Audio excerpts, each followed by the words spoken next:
Halo semuanya, perkenalkan nama saya Maria Christina Aprilia Neibaho. Pada video kali ini, saya mewakilkan kelompok saya yang terdiri dari 5 orang, yaitu Marintan Luman Gaul, Nadia Inanda, Widya Pratiwi, Martin Munteh, dan saya sendiri. Materi yang akan saya jelaskan di video ini adalah tentang jenis-jenis sekolah dasar.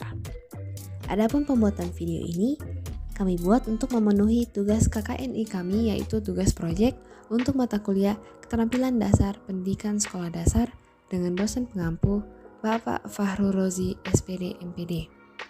Namun sebelum kita mengetahui apa saja jenis-jenis sekolah dasar, perlunya kita mengetahui apa itu sekolah dasar.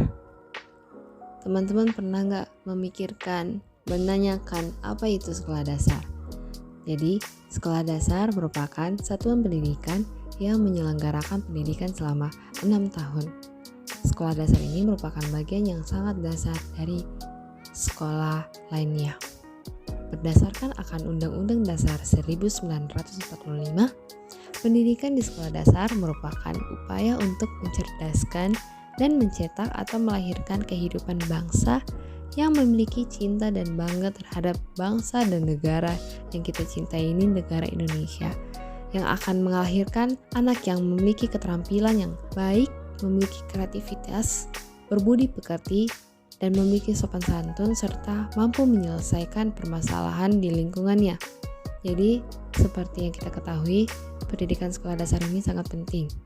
Pendidikan di sekolah dasar merupakan pendidikan anak yang berusia antara 7 sampai 13 tahun. Disinilah siswa sekolah dasar ditempa atau diasah berbagai bidang studi yang kesemuanya itu harus mampu dikuasai siswa. Oleh karena itu, sekolah dasar akan menjadi pondasi yang kokoh dan berguna ketika anak akan menempuh pendidikan di tingkat yang lebih tinggi. Jadi, kita ketahui bahwa pendidikan sekolah dasar itu sangat penting, bukan? Selanjutnya di Indonesia, penyelenggaraan sekolah dasar berpijak pada beberapa peraturan perundang-undangan sebagai landasan yuridis.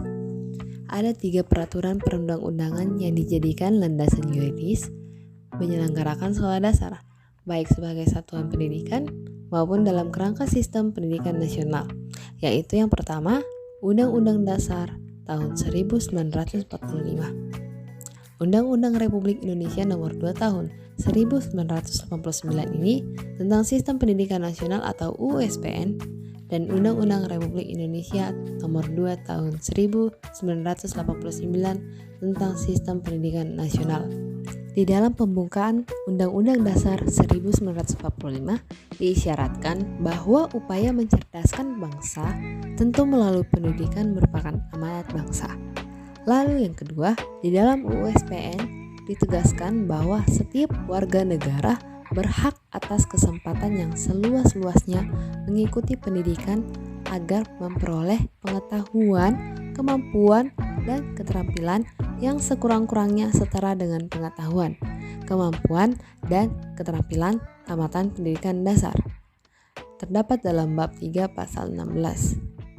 Lalu yang ketiga, di dalam PP nomor 28 tahun 1990 ditegaskan bahwa pendidikan dasar merupakan pendidikan 9 tahun, terdiri atas program 6 tahun di sekolah dasar dan program pendidikan 3 tahun di sekolah lanjutan tingkat pertama. Lalu kita masuk ke jenis-jenis sekolah dasar. Ternyata sekolah dasar itu terbagi lagi dalam menjadi 2, yaitu sekolah dasar formal dan sekolah dasar non-formal. Sekolah dasar formal itu merupakan suatu lembaga pendidikan yang dibentuk secara resmi sebagai pendidikan dasar untuk melanjutkan ke jenjang pendidikan yang berikutnya. Sekolah dasar formal ini terbagi menjadi 6 bagian lagi. Yang pertama, sekolah dasar konvensional. Nah, sekolah dasar konvensional ini adalah sekolah dasar biasa yang menyelenggarakan pendidikan selama 6 tahun, terdiri atas 6 kelas dengan 6 orang guru kelas. 1 guru mata pelajaran pendidikan agama, 1 orang guru mata pelajaran pendidikan jasmani dan kesehatan, dan 1 orang kepala sekolah dan 1 orang pesuruh. Lalu ada sekolah dasar percobaan. Sekolah dasar percobaan ini adalah sekolah dasar konvensional yang menyelenggarakan pendidikan 6 tahun. Hanya saja sekolah dasar percobaan ini diberi wewenang untuk melakukan percobaan-percobaan tertentu dalam rangka peningkatan mutu pendidikan di sekolah dasar. Nah, lalu selanjutnya ada sekolah dasar inti. Sekolah dasar inti ini adalah sekolah dasar konvensional yang menyelenggarakan pendidikan selama 6 tahun juga. Terdiri atas 6 kelas dengan 6 orang guru kelas, 1 guru mata pelajaran pendidikan agama, 1 orang guru mata pelajaran pendidikan jasmani dan kesehatan, 1 orang kepala sekolah dan 1 orang pesuruh. Sekolah dasar inti ini dilengkapi dengan 1 ruang kelompok kerja guru atau KKG, lalu 1 ruang perpustakaan sekolah dan 1 ruang serbaguna. Lalu selanjutnya ada sekolah dasar kecil. Nah, sekolah dasar kecil ini adalah sekolah dasar yang pada umumnya terdapat di daerah terpencil dengan sistem pendidikan yang berbeda dengan sekolah dasar konvensional. Proses belajar mengajar diselenggarakan dengan menggunakan modul, penggabungan kelas, dan tutor sebaya. Lalu ada sekolah dasar 1 guru. Wah, 1 guru nih adalah sekolah dasar yang pada umumnya terdapat di daerah terpencil dengan sistem pendidikan yang berbeda dengan SD konvensional. Proses belajar mengajar diselenggarakan dengan menggunakan modul juga, penggabungan kelas dengan tutor sebaya. Jadi ini sama seperti sekolah dasar kecil, cuman yang ini diselenggarakan di daerah yang kecil gitu. Sekolah 1 guru ini. Lalu yang terakhir adalah sekolah dasar terpadu. Sekolah dasar terpadu ini adalah sekolah dasar yang menyelenggarakan pendidikan bagi anak normal dan penyandang cacat dan normal secara bersama-sama dengan menggunakan kurikulum sekolah dasar konvensional. Jadi seperti itulah salah satu jenis-jenis sekolah dasar formal. Selanjutnya kita akan mengetahui bagaimana sih sekolah dasar non formal itu. Jangan kemana-mana, tetap di video ini. Oke, materi selanjutnya adalah sekolah dasar non formal. Sekolah dasar non formal ini terdiri dari sekolah dasar Pamong dan kelompok belajar paket A. Sekolah dasar Pamong ini adalah lembaga pendidikan diselenggarakan oleh masyarakat, orang tua, dan guru untuk memberikan pelayanan pendidikan bagi anak putus sekolah dasar atau anak lain yang karena satu hal dan yang lain hal seperti tidak dapat datang secara teratur belajar di sekolah. Lalu, kelompok belajar paket A. Kelompok belajar paket A ini adalah pendidikan yang diselenggarakan oleh masyarakat untuk anak usia sekolah dasar dengan mengikuti kurikulum paket A dan ujian penyetaraan sekolah dasar. Sedangkan madrasah yang setingkat dengan sekolah dasar adalah Madrasah Ibtidayah. Madrasah Ibtidayah ini yang selanjutnya disingkat MI adalah salah satu bentuk satuan pendidikan formal dalam binaan Menteri Agama yang menyelenggarakan pendidikan umum dengan kekhasan agama Islam pada jenjang pendidikan dasar. Dalam konteks non formal, madrasah berbentuk madrasah diniyah. Lalu selanjutnya tentunya kita harus mengetahui apa sih tujuan sekolah dasar itu. Jadi tujuan pendidikan sekolah dasar itu sendiri adalah untuk meletakkan kecerdasan dasar, pengetahuan, kepribadian, berakhlak mulia, dan keterampilan untuk hidup secara mandiri dan mengikuti pendidikan secara lanjut. Selain itu, dengan adanya pendidikan sekolah dasar ini dapat menjadikan seorang anak membentuk individu yang mampu hidup secara berkelompok.